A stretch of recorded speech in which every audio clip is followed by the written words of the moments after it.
लिया है। उसकी नज़र में ये दुनिया इतनी आसान और सिंपल नहीं है। वो अपने विस्मोटो के साथ जीता है, जिसके अंदर उसे जिस किसी चीज़ को करने की ज़रूरत नहीं है वो उसे नहीं करता, और जिस किसी भी चीज़ को करने की ज़रूरत है वो उसे इस तरह से करता है जिसमें उसकी कम से कम एनर्जी वेस्ट हो। होतारो जापान के अंदर अपनी एक फैमिली के साथ रहता है, पर ज़्यादातर समय उसे अकेले रहना ही पसंद है, क्योंकि उसे एनर्जेटिक लाइफ जीने में कोई भी इंटरेस्ट नहीं है। आज उसके स्कूल का पहला दिन है और उसने डिसाइड कर लिया है कि वो स्कूल के पूरे साल अकेले ही बिताएगा और कोई भी ऐसा एनर्जी भरा हुआ काम नहीं करेगा जो कि उसे लास्ट में कोई भी रिजल्ट ना दे। स्कूल के अंदर जाते हुए उसे बहुत सारे हाई एनर्जेटिक भरे हुए स्टूडेंट मिलते हैं, क्योंकि सभी नए आए हुए स्टूडेंट को अपने क्लब के अंदर इन्वाइट करने के लिए खड़े हुए थे। लेकिन होतारो उन सभी लोगों को इग्नोर करके अपने क्लासरूम की ओर चला जाता है। क्लास में जाते ही होतारो अपने इकलौते फ्रेंड सातोशी से मिलता है और सातोशी उसके मोटो के बारे में भी जानता है कि कैसे वो जितना चाहे उतनी खुद की एनर्जी को बचाकर चीजों को जल्दी निपटाने की ट्राई करता है। आगे सातोशी होतारो को स्कूल के अंदर बहुत सी चल रही चीजों के बारे में बताता है, लेकिन होतारो इनमें अपना कोई भी इंटरेस्ट नहीं दिखाता। तो सातोशी उसे पूछता है कि वो आखिर स्कूल में आया ही क्यों है, जबकि स्कूल खत्म होने के बाद वो अपने घर चला जाता है। तो इसीलिए होतारो उसे एक लेटर दिखाता है, इसे कि सातोशी उसे देखकर खोलता है, और वो लेटर होतारो की बहन ने लिखा था, जो कि किसी काम की वजह से इंडिया में गई हुई है। और इस लेटर के अंदर वो होतारो को क्लास के लिटरेचर क्लब में ज्वाइन होने के लिए कहती है, क्योंकि इसी क्लब के अंदर ज्यादातर स्टूडेंट ज्वाइन नहीं होते। उसने आगे लिखा था कि इस क्लब के अंदर हर साल स्टूडेंट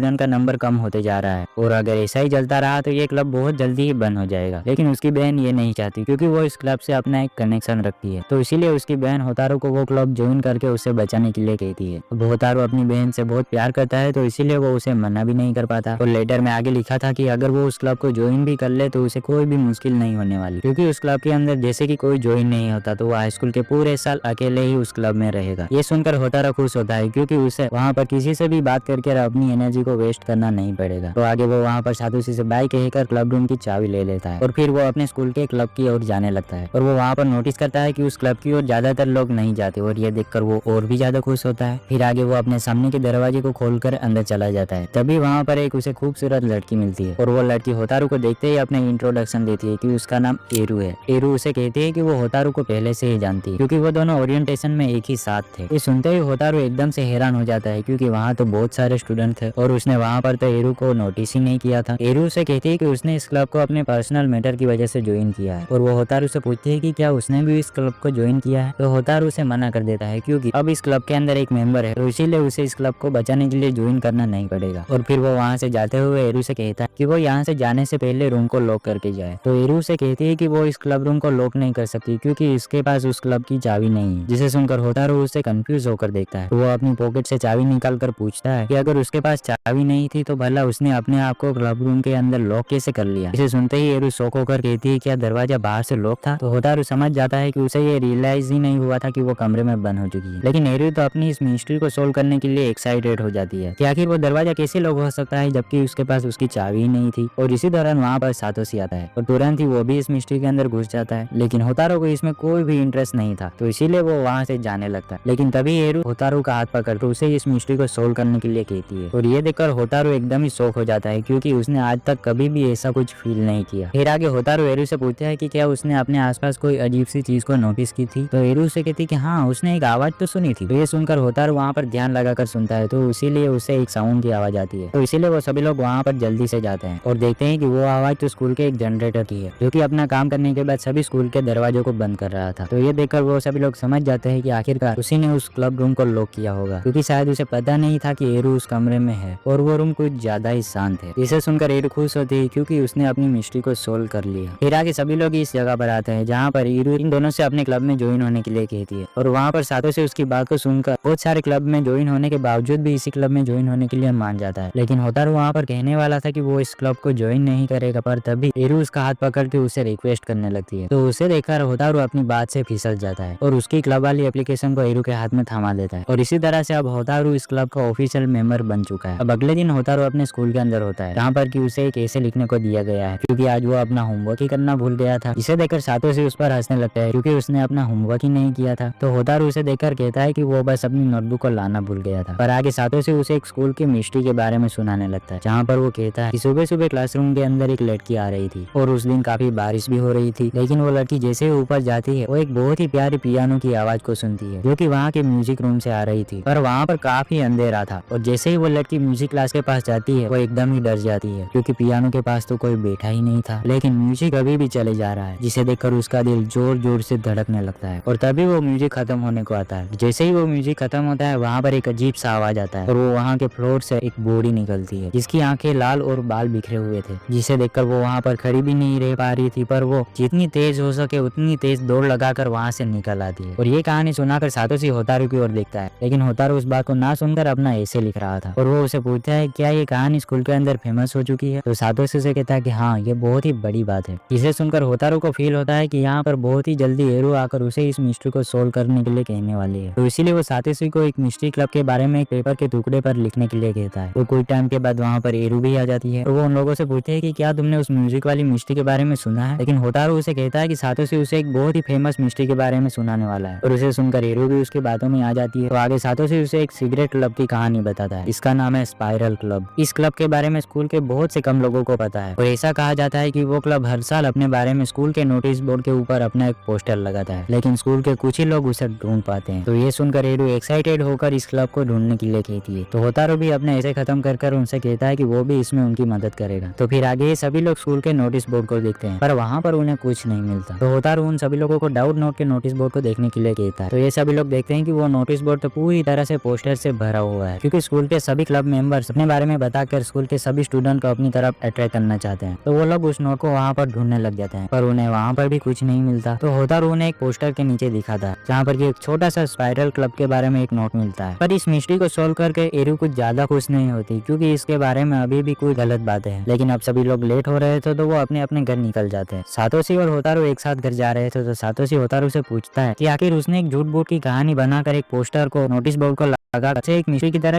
दिखा। तो होतारू से कहता है वो बस उस म्यूजिक क्लास के अंदर नहीं जाना चाहता, क्योंकि वो रूम उनके रूम से काफी दूर है। जिसे सुनकर सातोशी उसे हंसते हुए कहता है तो क्या तुम्हें उस म्यूजिक क्लासरूम की मिस्ट्री के बारे में पता है? तो होतारू उसे कहता है कि म्यूजिक रूम के अंदर कोई एक पर्सन सोता रहता है जिसने की अपनी पूरी लाइफ म्यूजिक के नाम कर दी है। उन लोगों की आदत ऐसी होती है कि वो म्यूजिक रूम में ही सोते हैं ताकि वो अपने टाइम को इसके अलावा किसी और में वेस्ट ना कर सके। तो इसीलिए वो लड़की उस खिड़की को बंद कर उसी रूम में सो गई और उसने एक सीढ़ी को एक अलार्म की तरह लगा दिया ताकि उसके खत्म होने के बाद वो वहाँ से उठ सके। तो इसीलिए वो उस लड़की को दरवाजा खोलने के बावजूद भी ना देख सकी। और उसने जब उस लड़की को अचानक से देखा जो कि लाल आंखों के साथ थी, जो कि कम सोने की वजह से हुई थी, और इसी चीज को देखकर वो लड़की डरकर वहाँ से भाग गई। तो सातोशी उसे कहता है कि उसकी एनर्जी बचाने वाली टेक्निक एरू के सामने काम नहीं आने वाली, क्योंकि वो ही एक अकेली है जो उसे काम में लगवा सकती है। फिर आगे इसी तरह से ये दोनों अलग होकर अपने घर निकल जाते हैं और इसी तरह से इस बात को 1 महीने से ज्यादा हो जाता है और होतारू को उस क्लब की आदत लग चुकी है। ज्यादातर वो इसकी कोई भी शिकायत नहीं करता, क्योंकि अपनी क्लास खत्म होने के बाद वो वहाँ जाकर अपनी किताब को आराम से पढ़ सकता है और उसे तब अच्छा लगता है जब एरू उससे कोई भी बात नहीं करती, वो बस अपनी किताब को पढ़ती रहती है। तो उसने एक क्यूट आदत भी बना ली है, जहाँ पर जाते ही वो उसे कुकीज खाने के लिए देती है। पर एक दिन होतारू चाय पीते हुए अपनी उस किताब को पढ़ रहा था, तभी एरू उसके पास आकर कहती है कि उन्हें इस क्लब में इस तरह से नहीं रहना चाहिए। होतारू उसे कहता है बैठ जाओ, अपनी एनर्जी को इसे काम में वेस्ट मत करो। लेकिन एरू कंप्लेन करती है कि वो लोग इस क्लब में कोई भी फन नहीं करते। होतारू कहता है ये एक लिटरेचर क्लब है, ना कि कोई फन क्लब जिसमें कि वो कोई फनी वाली एक्टिविटी कर सके। तो एरू कहती है हमें आने वाले स्कूल फेस्टिवल के अंदर अपनी कुछ प्रिपरेशन करनी चाहिए। लेकिन होतारू उसे कहता है कि उससे स्कूल के फेस्टिवल में कोई भी इंटरेस्ट नहीं है। तो एरू से कहती है कि वो ये बात नहीं सुनना चाहती कि वो लोग इस फेस्टिवल में कुछ भी नहीं करेंगे। तो इसीलिए होतारू उसे दूसरे क्लब की तरह दुकान खोलने के लिए कहता है। तो एरू उसे मना करते हुए कहती है कि लिटरेचर क्लब की तरह ही उन्हें भी हर साल अपने मेंबर के लिए कोई एंथोलॉजी बनानी चाहिए। तो होतारू उसे मना करते हुए कहता है कि उन्हें ऐसा कोई भी काम नहीं करना चाहिए जिसमें कि उनकी बहुत सारी एनर्जी वेस्ट हो जाए। तो उन्हें किसी आसान काम को चुनना चाहिए। और वहाँ पर एरू जीत करने लगती है और उसे वो पूछती है क्या आसान है, उसकी हर दिन जीत को सुनते रहना या फिर एंथोलॉजी बनाना। तो होतारू का आखिरकार इसके लिए मानना ही पड़ता, क्योंकि वो अब इसके लिए मना नहीं कर सकता था। फिर आगे होतारू एरू से पूछता है क्या तुम्हें पता है कि आखिर एंथोलॉजी कैसी बनाई जाती है? तो एरू कहती है नहीं, मैं नहीं जानती। तो होतारू कहता है अगर उसे पता ही नहीं कि एंथोलॉजी आखिर कैसे बनाई जाती है तो वो लोग उसे कैसे बनाएंगे? तो एरू से कहते हैं कि बस हमें पहले वाली एंथोलॉजी को ढूंढना है जिसे देखकर हम उसमें से कुछ आइडियाज ले सके। इसे देखकर होतारू नाराज हो जाता है, क्योंकि एरू उसे बहुत ज्यादा काम करवा रही थी, लेकिन वो एरू से कुछ भी नहीं कह पाता, क्योंकि एरू तो इसके लिए बहुत ज्यादा एक्साइटेड थी और आगे ये लोग उसे ढूंढने लगते हैं, लेकिन उनके हाथ कुछ भी नहीं लगता। इसकी वजह से होतारू की हालत कुछ इस तरह की हो चुकी थी। पर एरू उसे कहते हैं कि उनकी खोज अभी भी पूरी नहीं हुई और वो उसे पकड़कर लाइब्रेरी में ले जाती है, क्योंकि उसे लगता है कि लाइब्रेरी में इसके बारे में कुछ मिल सकता है।